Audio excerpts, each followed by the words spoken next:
Hello ladies, this is Patricia, also known as God's Design 1 here on YouTube, and welcome to my channel. This is going to be a braid out tutorial. It's a very highly requested tutorial. I've had it in my last What's Up Weekly, I think. I wear this look all the time. It helps keep my hair stretched and it gives me this large voluminous look that I like wearing. And so I did do a tutorial like on this like maybe a year ago, but the method is completely different, the length is completely different, so I just decided to go ahead and redo it. So if you guys want to know how to achieve my signature braid out, then keep on watching. Ladies, so let's go ahead and get started. Basically what you're gonna need, you're gonna need your clips. You're going to need, I'm so unprepared right now, you're gonna need some clips to help section out your hair. You're going to need, let's see what else you're gonna need.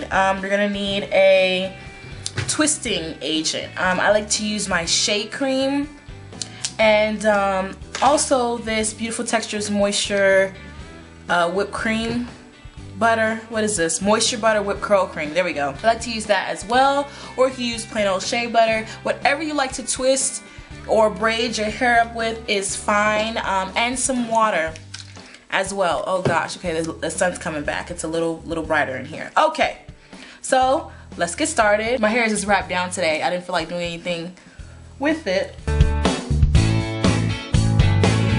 Okay, so the sections that I use are rather large. Okay, go ahead and part your hair how you usually part it. You don't want to part it after tomorrow morning after the hair is set. You want to part it now. And so I'm going to separate this into two different sections. And so I'm going to get this part out of my way. And I'm going to lightly mist some water into the section, just lightly, not too much. And if you feel like your hair is a little dry, go ahead and use a little bit of oil to seal in the moisture that you just put in it. And I just used a little bit of avocado oil, and then use the cream of your choice to braid your hair up, and then go ahead and start braiding.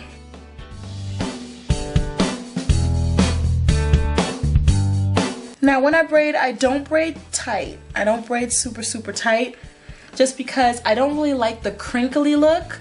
It's actually very difficult to tell whether I have a braid out on or a twist out, and I like that. So when I braid it out, I really do braid not too loose, but definitely not too tight, because I don't want to get a crinkly effect, but more wavy and a little bit like more curly effect. Now when you're almost at the end, go ahead and start twisting. If you have to add a little bit of water, go ahead and do so. I like to, and add a little bit more moisturizer to the ends, just to show the ends just a little bit more love. Now when you get to the very end after twisting, I use a cold wave rod, looks like this size, and use it on the end, on the ends of my hair. And this is for two reasons. It gives a nice curl to the end, and also it adds a little bit more weight to prevent shrinkage. Now this is like on day 3 hair post wash, so my hair isn't really shrinking that much, but if I wanted to add a little bit more water for moisture, or if it was the day after I washed my hair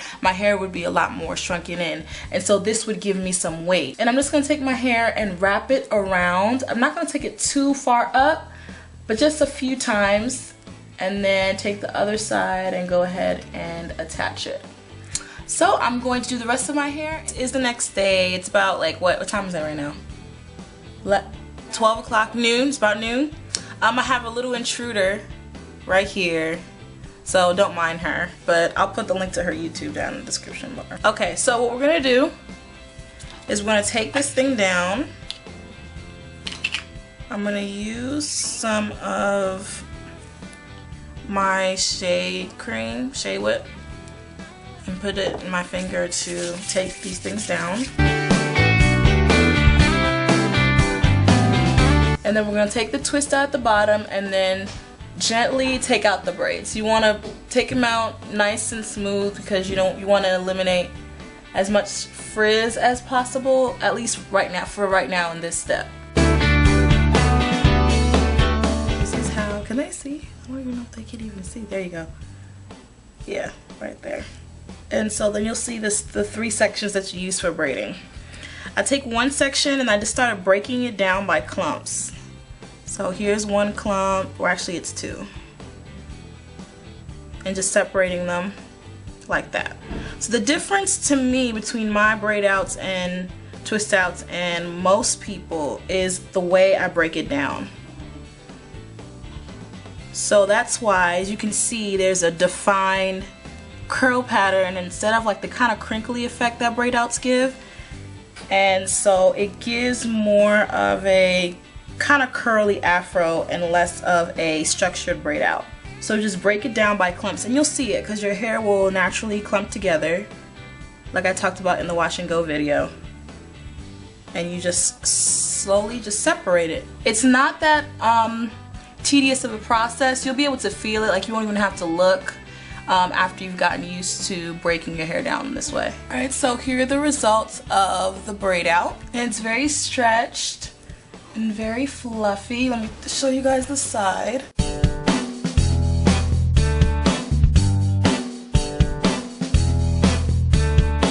I think it's really pretty and I like it. We kind of look alike. No. We do. We look a little bit alike in this shot. No. Anyway, so thanks for tuning into this tutorial, ladies. I hope it was helpful. Well, ladies, thanks for tuning in. We'll see you again on another video, and as always, God bless.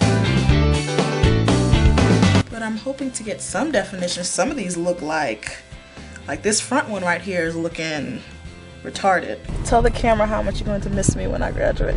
Okay, so once Patty graduates, she's gonna miss me a lot. She's gonna be crying. Hey, that's not, hold on, that's not what I asked. I'm gonna be so happy when I graduate, I'm not even know what to do with myself. Exactly, she's gonna be crying every day and every night. No, I'm not gonna be crying, of tears of joy.